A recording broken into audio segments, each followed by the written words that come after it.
Welcome, welcome, welcome everyone to another Sunday, the first Sunday of 2025. Oh my God, where did the year go, y'all?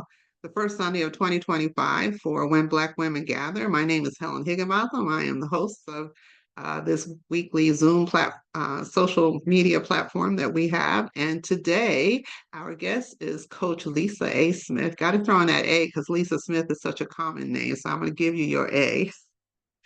And we're going to talk about a healthy body is a wealthy body. And Coach Lisa is going to walk us through how to live healthier. And she's going to present us with a challenge, which some of you may have read about, so that we can, enter into this new year with a new attitude and some new commitment to ourselves.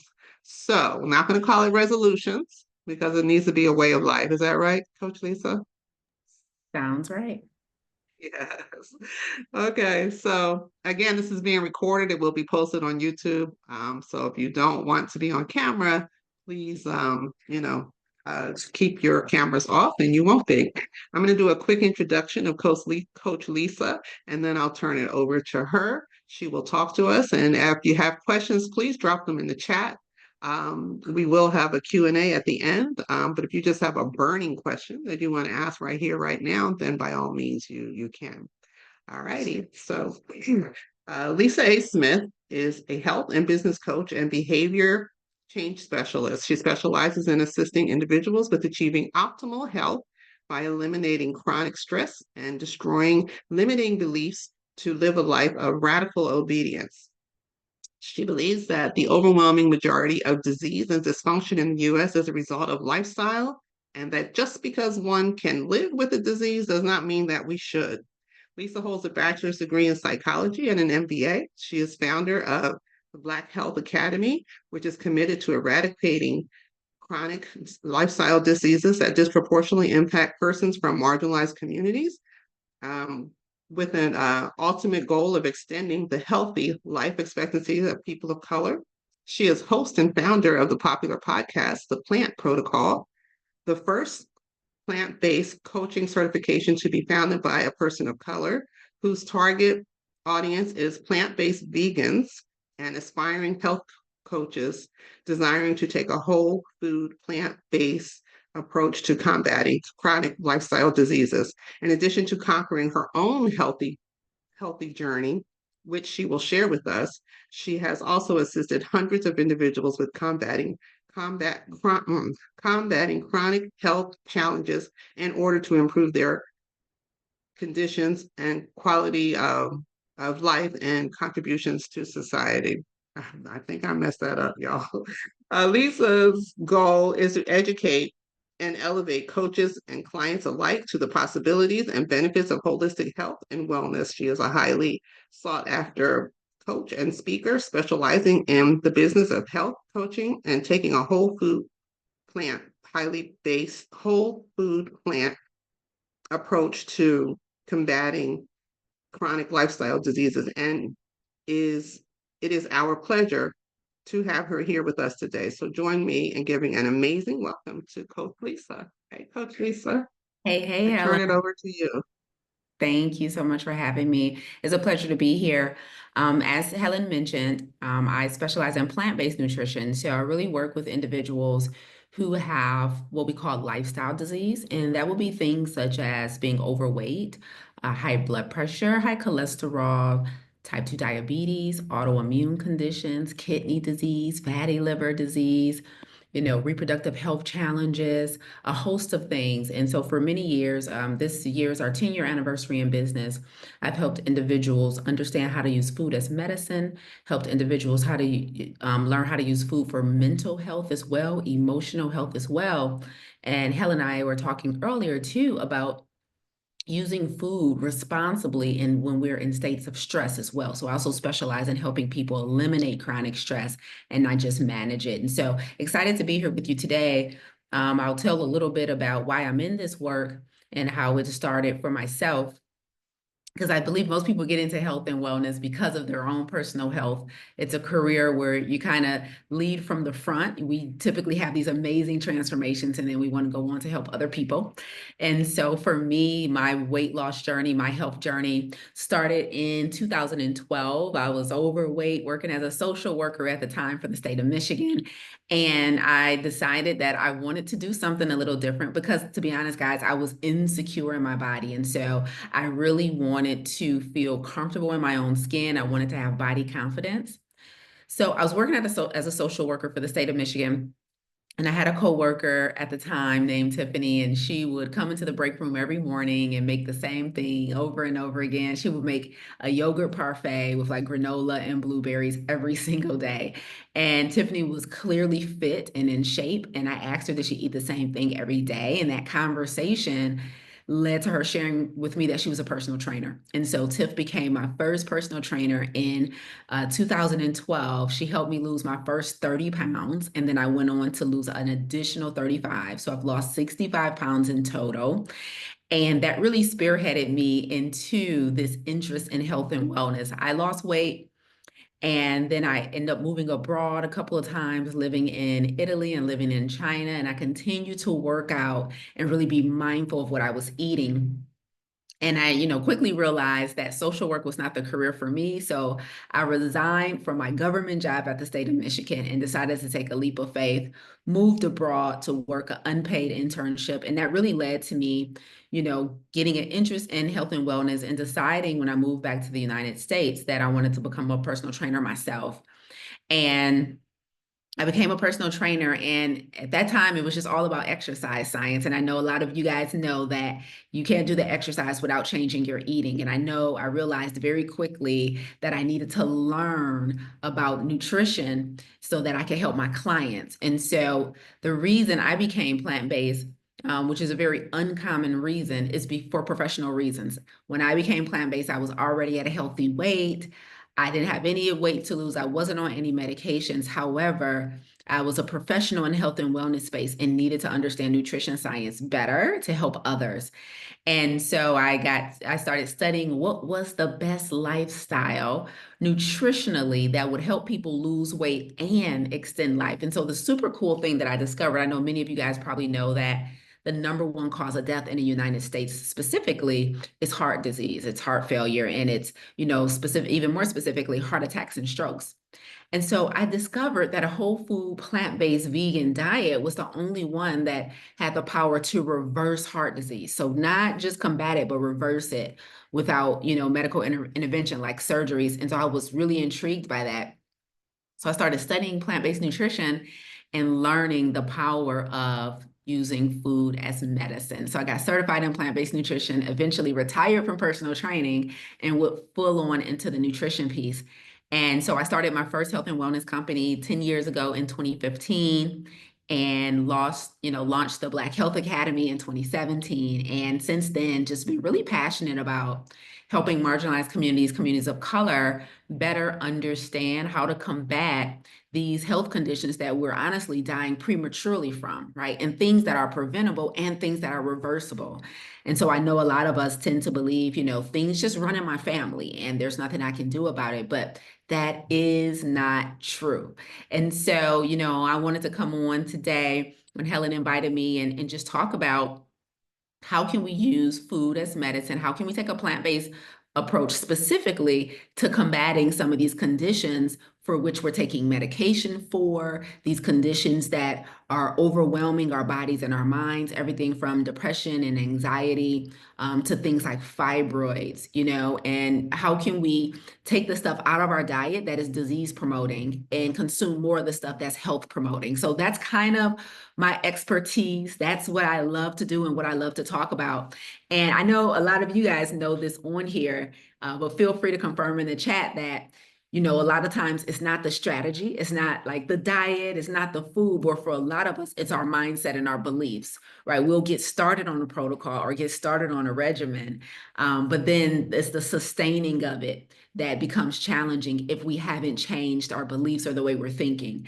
And so one of the things I like to do a lot with our students and our audiences is make sure that they have the fundamental beliefs that they need in order to make permanent change. So I'll give you guys a very common one, which is what I mentioned earlier. When people are battling something like type 2 diabetes or high blood pressure, they believe, this just runs in my family. It runs in my family. And so that becomes a disempowering belief, because it runs in my family means my genes and my DNA is responsible for this. And we put less responsibility on our day-to-day habits.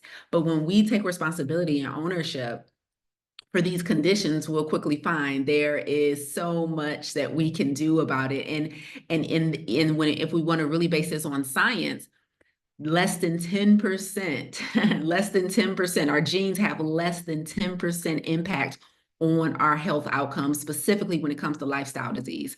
And so when we realize that 90% is us and our exercise habits or the lack thereof, our eating habits, our drinking habits, even our stress, the amount of stress we have in our lives, are the quality of our relationships, whether or not we're living a life of purpose and meaning and we feel fulfilled, all of those things actually has a bigger impact on our health outcomes than what we give them credit for. And so that's kind of what I specialize in. That's what I do.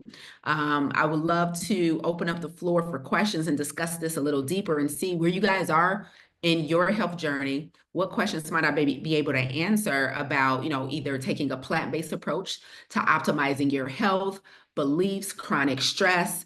I really want to make this a space that I can help you guys, because I am happy to tell my story and talk more, Helen, but I want to make sure that we're, getting to the crux of what the community really needs.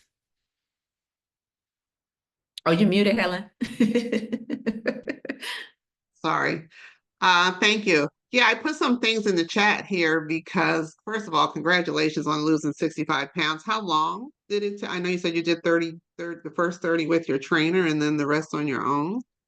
Yeah, so maybe, let's see, Coach Tiff, I started with her in January, fall of that year is when I moved to Rome. And so it was 30 pounds down from January to the fall. And then the next 35 I did over the next couple of months. So yeah, I don't know the exact time frame, but that's roughly it. Yeah. So less than a year, or give or take a year. Yeah, for sure. Yeah. And then living outside the country, which I've done as well, the food is just, I mean, did you find that? I find that even when I'm not trying to be healthy, because the food doesn't have all the additives and the preservatives and what have you, you just naturally see your skin looking good, your hair, and you're losing weight. Did you find that to also be a factor for yourself? Yeah, for sure. Yeah, the quality of food is definitely different in Rome, is definitely different in Foshan, which is the city I lived in China. And so, yeah, we know that to be very true, that, the things that are allowed in other countries is very different than what's allowed here in America. So 100%. Okay. Yeah. And I used to be a social worker too. So how much of that, I think sometimes social workers tend to internalize the Yeah. problems that their clients are having. So was that adding to the stress in your personal life and therefore your weight gain? So I think the primary thing was a little anxiety. So, I was a foster care worker, Helen, and so my responsibility was to help the kids reunite with their biological parents. And so I would have sometimes some anxiousness, sometimes, say, for example, around court dates. If I had to go to court with a family and report, how the biological family has been doing and things like that. So there was a little anxiousness for some stuff. And then also, at that time I was working in Oakland County, Michigan, and the caseloads were really high for workers. So we had more caseloads than technically we can handle. So I know anybody who's used to any type of caseload work knows. And so I'm sure it did, but I think if there was a dietary component that I would say exacerbated those feelings, it would be sugar. So, one of the worst things we can put in our body is refined processed sugar, Helen. And I personally don't eat it at all. Like I'm plant-based vegan, and technically sugar is vegan, but I don't care. I don't eat sugar, right? Because sugar causes hyperactivity in the brain. It causes neuropathy. It dehydrates you. It causes memory loss, inability to concentrate, brain fog, whole slew of stuff. Sugar is just, sugar is a narcotic. So I think at that time, because I lost my weight before I was plant-based, I was still eating animal products, and Tiff was great with the exercise science, but her and I didn't work on nutrition science. So while I did the exercise with her, I was like DIYing the nutrition, doing it myself. Right. And so I didn't know how harmful sugar was at that time. So for those of us who are in situations that where we maybe have jobs where it is a huge responsibility, causes a lot of overwhelm, or maybe our home life, our relationships, we're in circumstances that are extremely overwhelming, your diet can make those things harder to handle. And sugar and caffeine and MSG and food dyes all are what we call excitotoxins that causes hyperactivity in the brain. So if you're trying to think clearly so you can problem solve, if you need mental clarity so you can be creative, if you're a writer, I know someone earlier was talking about her writing workshop, or you're a creator or you're a speaker and you need to create, your diet plays an impact on how well you can do that. So I think my diet definitely exacerbated what I was feeling naturally from the job, if that makes sense. It does. Talk to me a little bit about how difficult it was to go from, I guess you ate pork and the whole bit to being, is there a difference between vegan and plant-based? Yeah, so I identify as a whole food plant-based vegan, which means I'm not a junk food vegan, which means I don't do all the fake meat, all the fake cheese, all the ultra The processed meat. Beyond, I was going to ask you, I saw Beyond Burger in the store and I said, let me wait till I talk to Coach Lisa before I buy this. So you Right. say no. So yeah, because what people ask me, so here's my answer, Helen. When people say, well, are the imitation meats, are those okay? The sausages and all of those things and the burgers, they say, are they healthy? And my answer always is in comparison to what? Right? So, what makes them better than real meat is the absence of cholesterol. Okay. So there's no cholesterol in them, right? And so but are they optimal? Well, if I was going to make a black bean burger instead, so I was going to make a burger from black beans and sweet potatoes. No, it's not healthier than that. But is it healthier than the beef? Yes, right? And so it depends on what you're comparing it to. So I'm a whole food plant-based vegan, which means I eat mostly whole foods or minimally processed. So something that's minimally processed will be something like my peanut butter.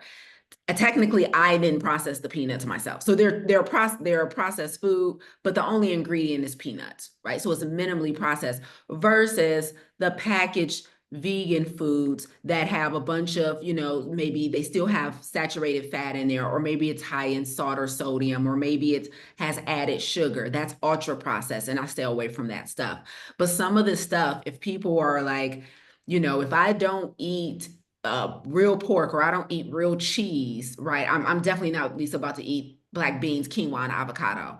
So in that case, these fake vegan foods can be what we call transition foods. They help people slowly start getting over to getting more clean, whole food. So I don't necessarily say absolutely not, nobody says touch them. It always depends on in comparison to what. How expensive is it to eat as you eat? Because it seems the more healthier we eat, the more expensive. Well, two things are expensive, junk food and healthy food. Well, three Or things, junk and food being is sick. what else? And three things, being sick as well. So Oh, so when you say how expensive, right?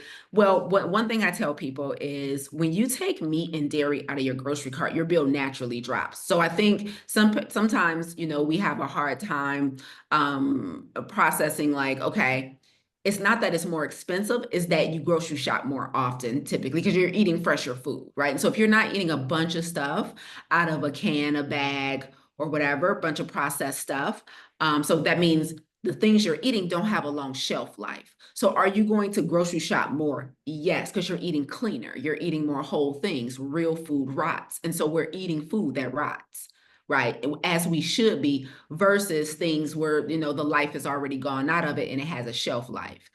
And so how do we eat within a budget on a plant-based diet? I would say number one, when you cook from scratch, the more you try and buy stuff that's done for you, the more expensive it is, right? So it's much more affordable, Helen, to make things on your own versus buying things that are already done. Like a vegan cheese, for example, is going to be way more expensive than just making your own from cashews or making your own vegan ricotta from tofu if you're making a lasagna or something. But if you try and buy a vegan ricotta, yeah, it's going to be expensive. But if you make it yourself and just blend the ingredients, you know, in a couple minutes in the blender, then it's way less expensive. So it depends on your approach to a plant-based lifestyle. I want everything done for me? And yes, it's more expensive. Am I willing to do things myself? Then it's not so bad. Okay, very good. I'm trying to see if there's any questions in the chats. And I want you to definitely talk about your challenge because you talk about sugar, and I see there's a question. There's a few people who commented on sugar in the chat. Sugar isn't everything. Mm-hmm. How do we avoid sugar realistically? Well, first, it starts with a decision. So, first of all, I will tell you, I knew that every time I consumed refined processed sugar, Helen, I would get inflammation in my back. So, my back would hurt. I would also have memory loss. And I'm a speaker, I'm an entrepreneur, I'm a teacher, and I'm a coach. So, I create a lot of content for a living. I can't afford not to have full access to my mind. So we start with understanding the risk of not sticking to it, the risk of me having a little bit or going back or treating myself or doing sugar in moderation is that my back is going to hurt, inflammation, and I'm going to have memory loss. So if we start with, and it's not just a matter of, I know this is bad for me and I shouldn't eat it, but we don't know exactly specifically for us, right? So that was my personal consequences of consuming sugar. So that's where we start. The next thing is understanding how to read food labels. So it's in everything, but it's not in everything. Like you can get pasta sauce without added sugar. You can get ketchup without added sugar. You can get seasonings without added sugar. Like it exists. Matter of fact, I would argue, because as you mentioned, we'll talk about my challenge soon, the 30-day vegan SOS free challenge, salt, oil, and sugar free. But we teach our students in the challenge how to read food labels. And I actually believe that it's easier to find products with no added sugar, easier than it is to find products with no added oil. Like oil is even more ubiquitous than added sugar. So it's totally possible. It's just that people have never been taught how to read food labels and have never done kind of what we call a kitchen audit, right? Really looking closely at the stuff that they regularly buy and then doing the legwork to find an alternative. Those first couple grocery shopping trips are going to be longer. You're trying to create a new normal. After you have your new brands, and your grocery shopping becomes easy again. You know what I mean? Now I know what bread to buy. I know what condiments to buy. I know what brand of pasta sauce to buy. But it's because we've never looked that we think it's in everything. But it is true that it is definitely much easier now to abstain from added sugar. So when you say oil, what Yeah, kind of oil are we avoiding? all of Because them. people talk about canola oil, vegetable oil, or just is there one in particular, or what kind of oils are we avoiding? All of them. So oil is not a health food. The food it comes from is a health food. So Okay. olive is a health food. Avocado is a health food, right? But what happens is we take the whole food in a lab and we process it and only extract the fat. We've discarded the vitamins, the minerals, we've discarded the fiber. And so oil is fat that clogs the arteries, right? It compromises the lining, the endothelial cells, the lining of the arteries. And so when we do our 30-day vegan challenge that we, just started on January 1st, we take oil out of our challengers' diet. Most people, so if you have a goal of weight loss, if you have a goal of stabilizing blood sugar, if you have a goal of stabilizing blood pressure, if you have a goal of reversing high cholesterol, if you have a goal of gut health, optimizing your gut health, making it more alkaline, all of these things, even reproductive health, oil is going to potentially enhance the discomfort of that time of the month. So oil is not a health food, but what the reason it's touted as one is for one, because olives have medicinal properties, and the specific medicinal property in olives is called polyphenols, which is an antioxidant. Right. It's similar, Helen, to how people say, one glass of wine can be healthy. That's because of the antioxidants in grapes. So you eat the grape, you eat the olive. But when we convert it to a different product and change the molecular structure of it, it's not an optimal food anymore. So I know that we've been taught that, olive oil is so healthy, but it's pure fat. And if you're trying to lose weight, the caloric intake is really high. So it's weight loss really is expedited when you take oil out of the diet. So now is oil coming out of the diet permanently or just for the 30-day challenge? While you're in treatment. So what we call our challenge is you're in treatment. So you decide what you're here to combat. So, hey, Coach Lisa, I need to lose weight, or I'm battling this high blood pressure. I've been on the pills for 10 years. I'm ready to come off of them. My doctor is trying to put me on something. I'm pre-diabetic, I'm pre-hypertensive, whatever it is, right? You do it until you've reached your goal. And even then you consider moderation way less than you used to, because we don't want to go back to the diagnosis, right? We don't want to go back to being overweight. And so it's not just about the challenge, it's about healing, right? So it's not about, well, let me just do this to January 31 and then go back eating all the disease promoting stuff I was eating, right? Our mission during the 30-day challenge is to teach people what food is disease promoting and what's not, to heighten their awareness about what they were eating before. Because when they start reading food labels with us, they're shocked at how much, like, oh, I thought this was healthy, or the front of the label convinced me that this was healthy, and I'm reading all these additives. So it's awareness. It is, how can I cook and make my food taste different and pick up habits that are sustainable. So it's not about the challenge, it's about, have I put this condition in remission? We have some people, everything from cancer, all the way to mental health. And so we want to make sure that you're feeling better. And that is the determining factor on what you do next. So one of my favorite questions here, because I don't use sugar at all, but I do use honey. Mhm. And I use a lot of honey. Some people say you might as well put sugar in, you put so much. So what's your take on honey? Yeah. So And for our current, agave. I see here agave as well. A lot of people use that too. yeah, for sure. So, there's a hierarchy to sweeteners, right? And so people are like, you know what? I'm not using the white sugar, Lisa. I'm not using the brown sugar, but I do use agave. I do use honey, right? Stuff that make us feel a little better. You know what I mean? And so we're like, this is better than that. So it's the same thing about when I talked about the vegan junk food. What are we comparing it to? Because so personally, Helen, I don't eat honey. Okay. I also don't use agave. And so the sweetener, if I make something, like I made my own salad dressing today for the first time, I was so proud of myself. But the sweetener in the salad dressing was date paste. So it's just like whole dates and they're blended down. So you soak them in hot water and you just blend them in with your other ingredients for the salad dressing, right? And same thing, a lot of our challengers, they want to bake different stuff and they're like, what do I use instead? We're like unsweetened applesauce and date paste. So it's not that I don't have a sweet tooth. It's not that I don't satisfy my sweet tooth, but I don't use anything that's high on a glycemic index and absence of fiber. So honey is absent of fiber, agave is absent of fiber. I don't use coconut sugar. I only use fruit and dried fruit, right? So dates is what we consider a dried fruit.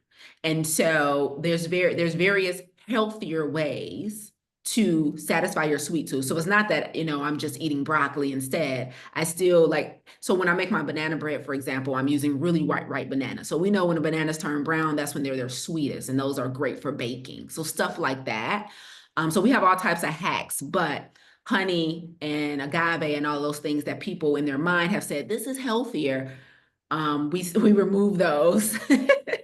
We remove those Manicures. out of the diet. Yeah, because it's um we have to break the connection first. So people need to go through detox and withdrawals. So people always look for a replacement. What can I have instead? But the first step to beating a sugar addiction is withdrawals and detox. It has to happen. One of the questions here, I'm pretty sure I saw a question here that says something about how long does it take to detox? I think I saw that in the chat. So that's interesting that we call it is what it is. It is a detox, right? Yeah, I mean, it varies for people depending on, how heavy that monkey was on their back. Some people are like 2, 3 cups of coffee in the morning, my cream, my sugar. So all that dairy, all that added sugar, that's just an inflammation bomb. So people right now in our challenge, today is January 5th. And the challenge started on January 1st. So in the Facebook group, everybody's talking about the detox. I got headaches, I'm tired. All of that stuff is coming out of the body. And so the time varies for individuals depending on, first of all, how much they adhere to the protocol and really stay away from it. And then how much they were consuming in the first place. Yeah, I see somebody else putting here that their daughter gave up sugar, and I've heard people who just said they gave up sugar and immediately, not immediately, but very quickly saw tremendous changes in their body. How about Black women who say, we're not overweight, we're just, we those weight charts aren't made for us because we have naturally bigger bones and to some extent, I do think, isn't there some truth to that, Coach Lisa? We are built differently. I mean, yeah, we're all built differently. Do I support the big bone argument? Not necessarily, not necessarily. But I will say over 70% of the African American community is overweight or obese. And I According will, to whose chart, though? Do we have charts from the Black woman's body? Because am I just, I mean, I do think that there is a difference between our body and, isn't there? The white woman is frailer. What? No? no, I agree. We're all different. We're all built different. But a lot of us are carrying excess weight. Like a lot of our too much weight on our internal organs, like around our heart, right? Too much weight, of course, on the joints. It is a real thing. So I'm not saying anybody should be a specific size. I'm not saying, everybody should be between a 4 and a 6, not like that. But I think all of us also, Helen, intuitively know that I need to lose a little bit. You know what I mean? Now, what you need to get down to is up to you. But I think we all intuitively know that I'm overweight, whatever that looks like. So I'm not saying aim for some based on some European chart, but I'm saying we know, like, okay, I'm having these aches and pains, or it's not easy for me to move around. Like naturally is impacting our day-to-day lives, excess weight. Right. And so that is a real thing. And being overweight is a pre-existing condition. One of the things people say often is, Lisa, I'm overweight, but I'm healthy. Thinking that being overweight, I'm like, that is a pre-existing condition, right? It's a precursor to the hypertension, is a precursor to diabetes, is a precursor to a lot of things. And it has health challenges, like your hormones are different, everything. A lot of things change when you're overweight. And I came from being overweight. So I know. And so a lot of us, we have work to do. But 100%, somebody said fertility. So many things are impacted by carrying excess weight. And so we have to do the work of seeing it first as a pre-existing condition. Because a lot of us think as long as I'm not on medication for anything, but I'm overweight, I'm healthy. And I don't agree with that. Yeah, you corrected me earlier, and it resonated with me because I asked, did you have a pre-existing I asked to lose weight? Did you have a pre-existing condition? You said that is a condition. We don't think of it. Yeah, and it really is. Yeah. Yeah. Um, let's see. I'm trying to look at some of these other questions. You ladies can interject, raise your hands, and ask questions live too. What is the best way to transition to a plant-based diet? I tried completely eliminating all meats and ended up craving meats after 5 days. Well, yeah, you're going to crave. So there's no way to avoid cravings at first. You won't crave it forever. So a lot of people think because I don't eat animal products, so I don't eat meat, eggs, or seafood, right? Or dairy. So I don't eat any animal products or animal byproducts. And I don't crave meat. You crave what you consume. So absolutely, when you initially give it up, you're going to be craving what you're used to. You're used to having chicken, you're used to having bacon, you're used to having turkey, you're used to having sausage, whatever it is.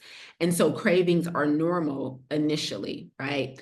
But I think one of the best ways is definitely to come into community and coaching because a lot of people think, like we talked about earlier, like, well, I'll just use these meat substitutes, but they're full of oil, they're full of sugar, they're full of salt. And so we're not necessarily moving the needle enough, especially if you're trying to put something in remission. So I think the best way is to get in a community that has highly qualified coaches with integrity that number one can teach the science and number two can serve as possibility models. A lot of people, when they've been battling something for a long time, like if you've been overweight for 15, 20 years, the thing people struggle with the most, Helen, is believing that it's possible for them. That's the biggest thing. Mhm. And so you need a possible, what we call a possibility model, someone who can show you that it's possible. And so coming into a like-minded community is where you will be able to latch on to those possibility models. Absolutely. There's always value. And that's why I said hearing your story. I don't know if Jackie's on this call or not, but just hearing people who've actually, to see somebody who's actually had, success goes a long, long way. Yeah. And it is a long battle for most people. And the older we get, oh my God, like the Yeah. weight just like it's punishing you. Like you can leave, we can part ways now, but it just wants to stay with you. But yeah. So how much is your exercise regimen now? Is So that, do you work out daily? I mean, I'm sure you've incorporated it as a way of life, but how often do you? I love exercise. And I know that's not everybody's story, but I love exercise. So I work out about 6 days a week minimum. I've tried to pull away from seven and do at least one rest day, but 6 days a week, it's a big deal. And it's so it's so good for mental health. And then the thing that I value the most on my body is my brain, right? So because I sell intellectual property for a living. And so one of the things that I learned many years ago when I was studying dementia and Alzheimer's and conditions such as that is that your leg strength is directly related to your cognitive functioning, to the strength of your mind. So I work legs multiple times a week as well. So strong legs equals strong mind. That's interesting. Our leg strength. Yes. What? I've never heard that before. Mm-hmm. Yeah. Yeah. I've never. Mhm. It's in the science around Alzheimer's. And so there's a great book called The Alzheimer's Solution, Mhm. which kind of talks about things you can do to prevent dementia, or if you're starting to have early onset of cognitive impairment. And so I study the brain a lot, and the working your lower extremities really helps to enhance the functioning of your mind. That's interesting. That's Yeah. interesting. I think I was telling you earlier that recently, I don't know how, but somehow I recently got diagnosed with arthritis, and it seemed to just come out of nowhere. It wasn't gradual, even though the doctor said it was, you just weren't paying any attention to it. But I'm telling you, but they also said that for every uh, 2 pounds or so many pounds on your joints on your knees specifically, because that's where my problem is.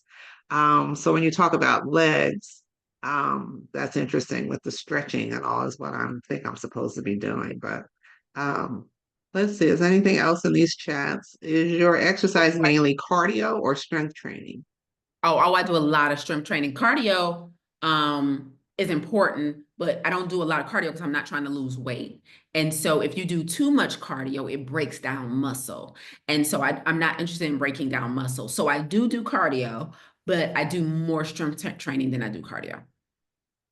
And Okay. then Helen, I saw a couple questions in the chat that I think we missed. I can answer really Okay, quickly if that's okay. please. Hmm. Yes. So someone said, how difficult is it to adjust your taste buds? And I just want to say this depends on what approach you take to changing your diet. You take the abstinence approach or you take the moderation approach. I don't agree with moderation. I don't believe everything in moderation. I don't take that approach to health. I don't believe in it at all. And so if you're trying to combat something, abstinence is the best way. Your taste buds change really quickly. Taste buds have about a 14-day lifespan, about a 2-week lifespan.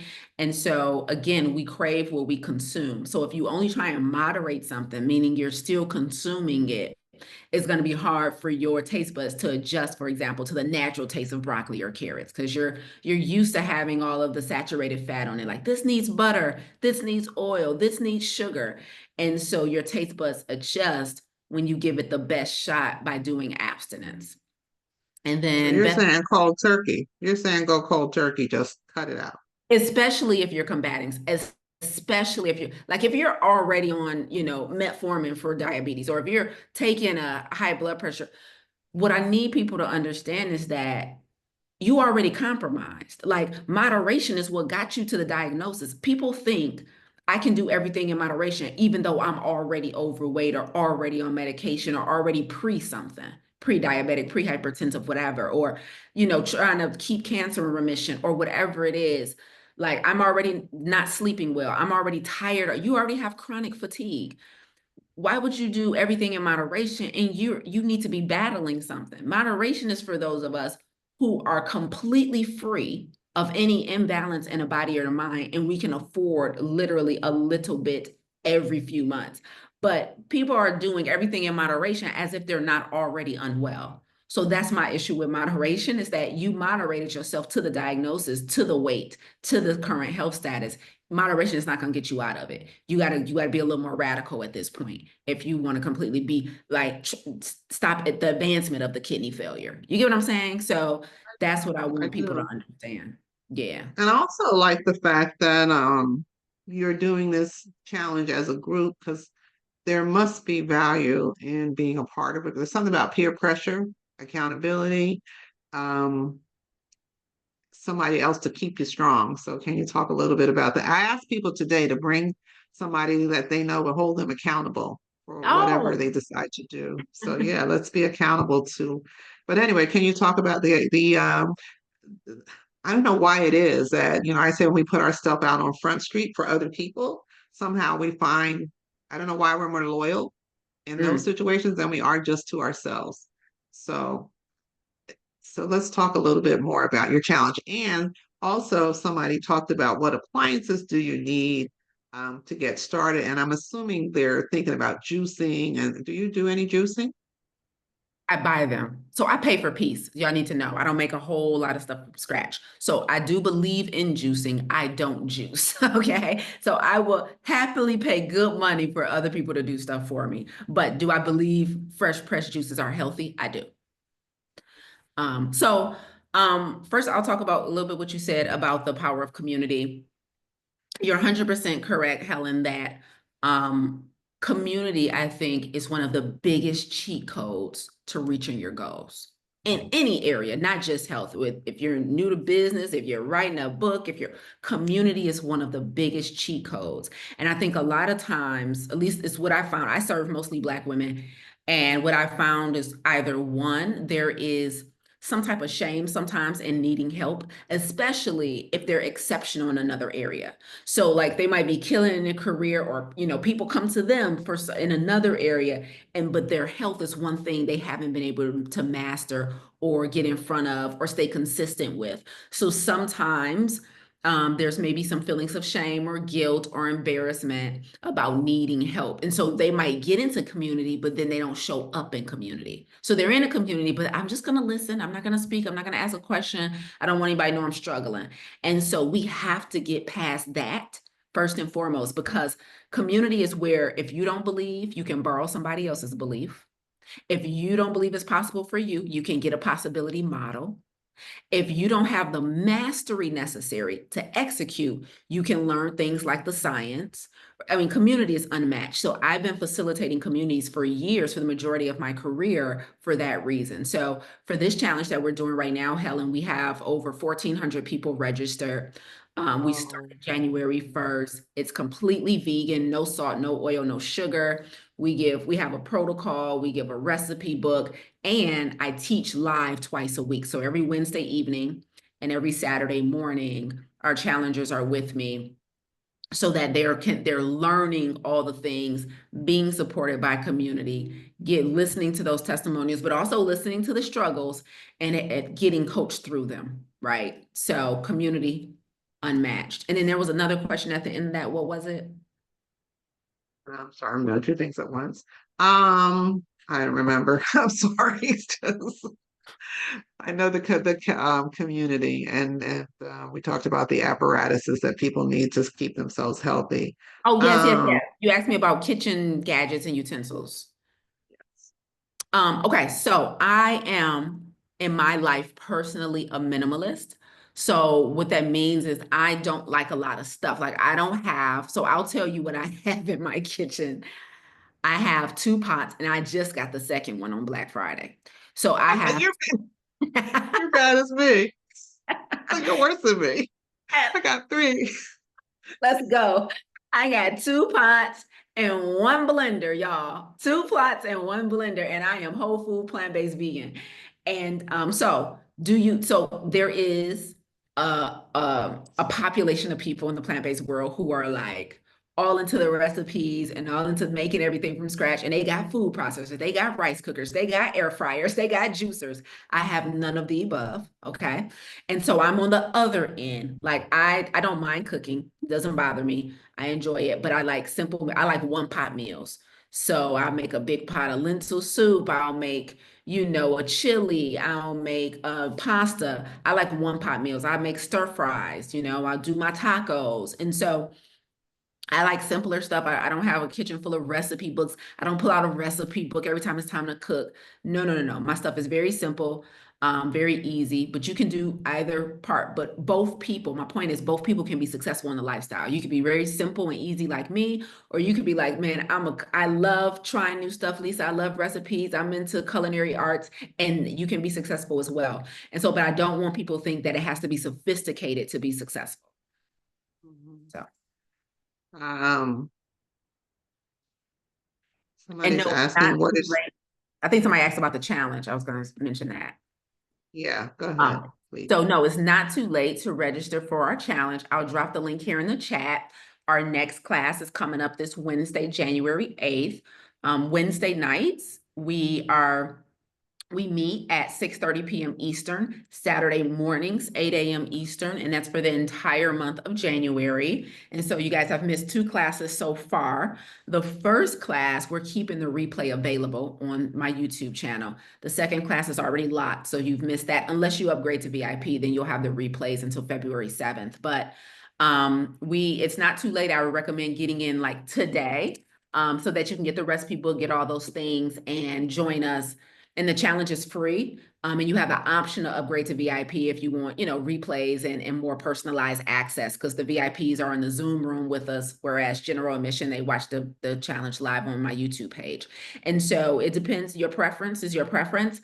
But if I want to learn more information like this, I'm interested in being more plant-based, my body and my mind has been compromised, and I actually want to take a lifestyle approach to correcting it, then the challenge is a great place to start.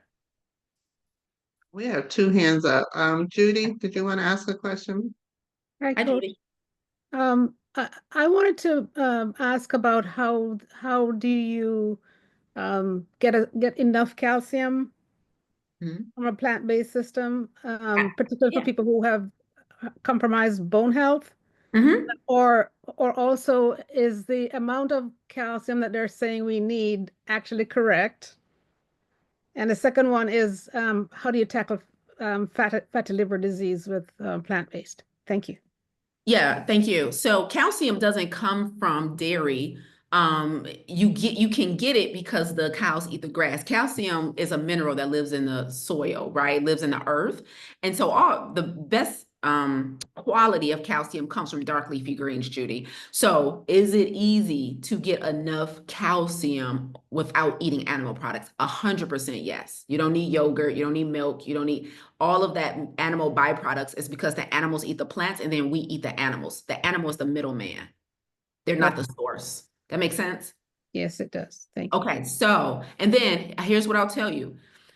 When you come into the plant-based world, and if you have concerns, oh, I think I'm going to be deficient in something, like no matter what Coach Lisa said, a lot of people still, we're just programmed to say protein comes from meat, calcium comes from dairy, iron comes from red meat. And so because we have been indoctrinated into those beliefs, here's what I'll tell you. Don't try and believe me, just get blood work done. So I get blood work done, once a year, and my calcium levels are fine. I don't take a supplement, I don't take a multivitamin, I don't take a protein powder. This all comes from my plate. So do yourself to help with your beliefs so that you can feel comfortable. Is I recommend, go plant-based, and then maybe after 90 days or so, and I recommend doing it before you start, and then doing it 3 months or so in, 6 months in, just get blood work done and just test your own levels versus coming over here and trying to supplement or something because you just assume you're deficient and you have no data to prove it. Okay. We actually had a doctor who came on and told us that blood work is more important than any part of your physical, and Yep. there's so much that they don't tell us. And her name was Lisa too. So we got two, Dr. Lisa. She told us the importance of understanding the blood work. Yeah, sorry, could I just So, go ahead, Judy. about the fatty liver disease and Yeah. and also is arthritis considered a lifestyle disease? It could be because it could be inspired by a life, like the breakdown of your cartilage Okay. could be absolutely based on your lifestyle. Like if we have been overweight from being sedentary or unhealthy eating habits, we've expedited that breakdown by our daily lifestyle habits. Does that make sense? Yes. Um, and then fatty liver. So one of the most effective and positive things about a plant-based diet, I mentioned earlier, it says only diet that can reverse heart disease. And the reason for that is because when we're not eating animals, we're not eating cholesterol. We're not eating a whole lot of saturated fat. And so similar to heart disease, when it comes to fatty liver disease, when we're taking the saturated fat and the cholesterol out of our diet dietarily, then that really impacts our body to heal, the ability to heal.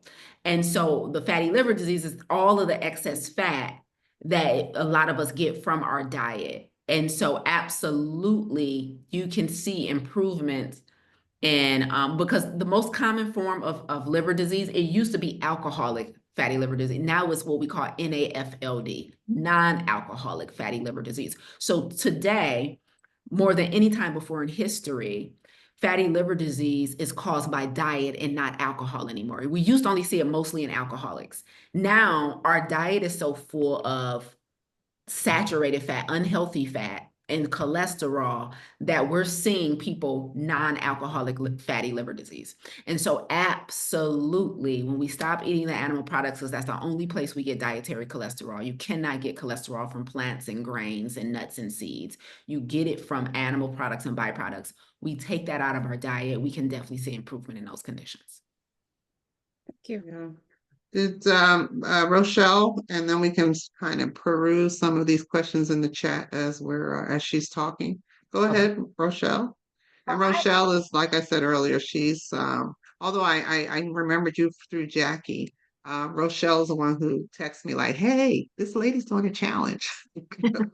So that's what prompted me to call Jackie and say, "Hey, can you get her?" So it's all about networking, folks. Just know that. So anyway, Rochelle, you have a question for Coach Lisa? They just thought I would come on as someone who's on the challenge. I think it was September. I watched the movie Sisters Getting Well, and Lisa spoke, Yeah. and it spoke to me because I had lost weight, almost like 60 pounds. I did it the right way, but I let it come back because of Lisa, as you said, something I stopped doing. But in terms of really trying to get my head in the right space and just trying to be my best self, I said, I'm going to do it. But I was very fearful. I was like, how can I go without meat? Even though I don't think I eat a lot of it, I want a burger or things like that. So we started January 1st, and it hasn't been that bad, not at all, because the food has been good, and I'm kind of in the middle. As we speak, I'm actually in my kitchen preparing some food. And so the community is good. I did not move up to the front row because I just felt like the community, which is on Facebook, and we do support each other there, and it's fun. It's been good. And then what was my other point I was going to make? Um, See, that's that brain What fog. does it mean to move to the front row? What does for those of us? Upgrade for it's not a lot. It's just a small fee to have additional access to different things. But what I will say, here's what it was. I've been binging on all of her content. So she has a lot of podcasts out there in addition to what you're hearing now that really helps your mindset and helps you to understand. So that's it. That's the best promo you can have, Coach Lisa. It sure Yeah, is. thank you. Thank you, Rochelle. Yeah, somebody has a question here. They said, what does it cost to go to the two questions? Okay. She put the answer there. So to upgrade to the to upgrade to the VIP status is $97. That's for the month. Yep. Okay. Yep, and I'll drop the link again to register for the challenge. And also Can I just jump drop, in, Helen? yes, yes, go ahead, Rochelle Charlotte. said she was cooking, and I was just curious, what was she cooking, especially since there's no oil involved? Okay, so I am making some meatballs, and she gives a recipe book. And this has chickpeas, it has flax eggs. So you have flax seed meal, and you put it with water, and that becomes the egg. Various ingredients like that. And then you just make meatballs. But I'm gonna put it with some spaghetti squash, which I've done before. It almost acts like spaghetti. So I'm doing that. There is a pasta that I'm gonna make. That she has in the recipe book with sun-dried tomatoes. And I think that's it. Last week I made some greens and cabbage. I did have the proverbial black-eyed peas, and I had made a soup. Potato, spinach, and something else. Mushrooms. I like mushrooms. So there's Okay, so for the cabbage, you didn't put any oil in the cabbage or any butter, a little drop of something? No, none of that. And then I didn't use salt. I am I love salt, but I don't have any issues eating it, but I didn't eat it. I have alternative seasonings. Trader Joe's has a 21 salute or something. So I use that, and I don't know how many of you use liquid aminos, but that's where Mm-hmm. the salty taste. This is Dash. That's always been one that people say use. Is that okay, Lisa? Yeah, salt-free Mrs. Dash. Yeah. And the aminos, I've heard of that. Okay. I have some of that. I was just wondering, how do you completely get around the fat in the vegetables? Well, we're not trying to completely get around fat. We're just eliminating oil. We still eat healthy fats. We still eat nuts and nut butters and avocados. So you still need healthy fats in your diet. We just don't use oil. We eat the whole food and not an extract. Oil is just an extract from a food. So somebody has on here they use spike. I don't even know what spike is. Is that a seasoning? I have no idea. Miss Jackson, what is spike? It is a seasoning. It's a lower sodium seasoning. Okay.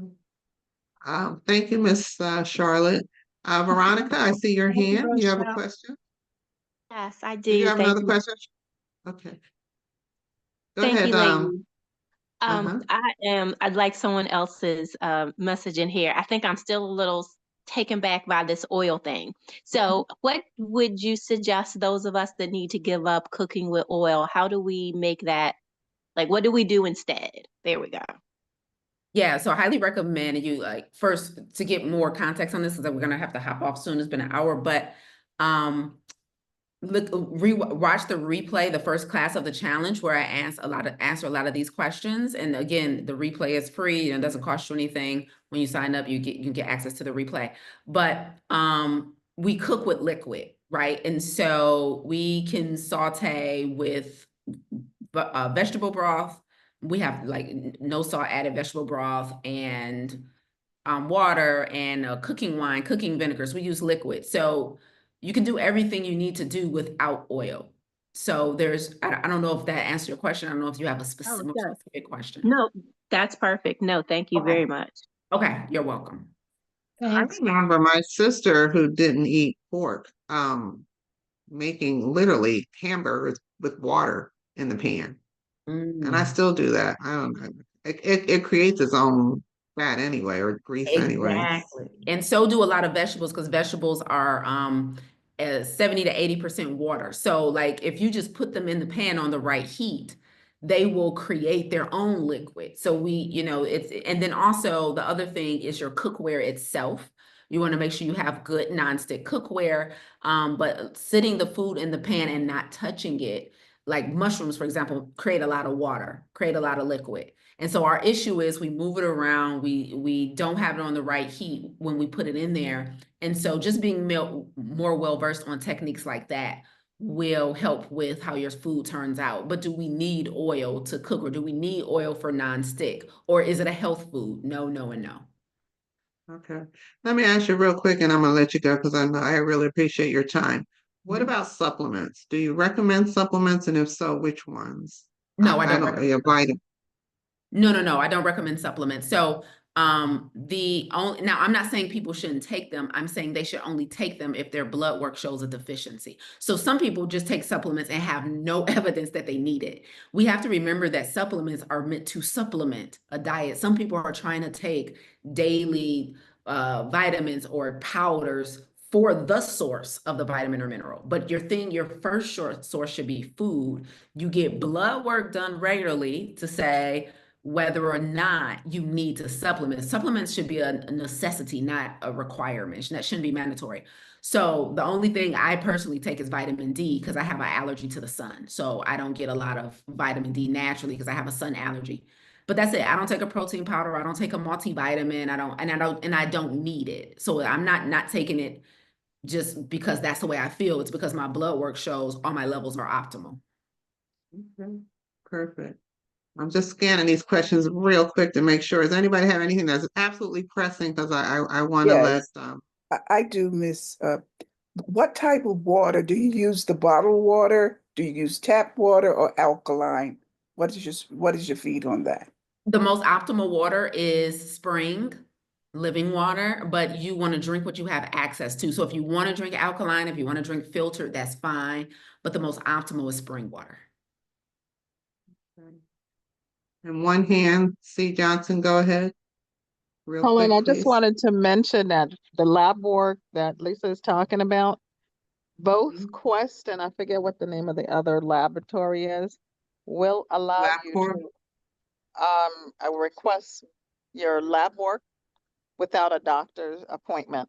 And they're give you the full workup significantly cheaper than if it's done through a doctor's appointment. So I put a Yeah, I put a link in the chat. I learned this a few years ago when I didn't have insurance, that you can go to Quest and I forget the name of the other lab. They both have it and they're very competitive. A whole panel, comprehensive, maybe less than $200-300. Whereas at the time, the comparison for the same workup with a doctor's orders is like $1,000. Wow. So I Interesting. put a link in the chat if anybody needs to do this, follow it. That might be something you might want to use is go to Quest or go to the other lab company and look for their non-doctor's orders lab work. Good information to have. Thank you so much. So, Coach Lisa, thank you so much. I don't want to hold you much longer. Are there any, first of all, I encourage everybody to, I'm going to tell you, I'm going to Jamaica in a couple of weeks. So I said, I'm not even going to tell myself I'm going to behave. Are we Beverly? Beverly's going. I don't know who else is. Charlotte's going. So we, we'll think of you all, but we'll join it in February perhaps. We'll But, get back to you. We'll get back to you. yes, but everyone else, this is an optimum time of the year for us to start thinking positively about taking care of ourselves, putting ourselves first. We're hearing all this talk about Black women, you know, doing just that. And this is a good way to start. It's a good place to start. And there's nothing wrong with doing the challenge because you may find that you stumble into something that becomes a way of life, which I think might happen more often than we expect, huh, Coach Lisa? Yes, 100%. I totally agree. There's nothing wrong with giving it a try. And I encourage everyone to not just shoot for feeling better, but shoot for feeling your best. And I think sometimes we settle for the less than optimal versions of ourselves.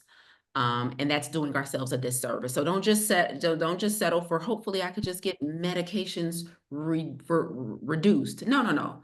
Shoot for getting off of it. Shoot for complete remission. Shoot for your brain and your mind and your body and your joints and everything working in the most optimal level. And regardless of your age, regardless of how long you've been battling it, regardless of how long you've been overweight, like when you come into the challenge, set your sights on remission and complete healing. Do not just say, well, you know what? I just showing up is the win for me, or I just want to feel a little better. Why? When optimal is an option. So that's what I want to encourage somebody. Your mindset and what you believe is possible will guide your success here. Absolutely. Mind over Thank matters you. always. So anyway, let me take Dr. Coach Lisa and I off of Spotlight. You all can please give her a nice warm thank you for spending this time with us. And let me see, how do I remove my spotlight? Okay. Yeah, so if we can just give her a nice warm thank you for this time. Like I said, I encourage that you please, please, please, be a part of the challenge. Coach Lisa, did you put in the chats the links for your podcast so the people and your Facebook page so people would know where to follow you? Oh yeah, I'm happy to. I'll put the name of my podcast is the Plant Protocol Podcast. And I'll drop that link here. And You then have a YouTube channel, right? Yep, I can put all of that here in the chat. YouTube, podcast, and Facebook. Absolutely. All right. So on that, can everybody unmute? We're going to stay on the line for a few minutes after Dr. Lisa goes, so I can tell you. I'm calling her Dr. Lisa because now that I mentioned Dr. Lisa, that's on. So Coach Lisa and Dr. Lisa. So if you all can unmute and we can tell her how much we appreciate her being here, because this is another Sunday, and when Black women gather, amazing things Amazing happen. things Happen. happen. Yes, indeed. thank you. Thank you, Thank ladies, for you. Thank you Thank so you. Thank much. It you. Thank you, Lisa. was Thank very you. informative.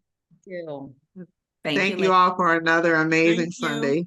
Uh, Yeah. And I'm going to stop the recording and we can talk about, we got some good stuff coming up. I'm so excited. So let me stop the recording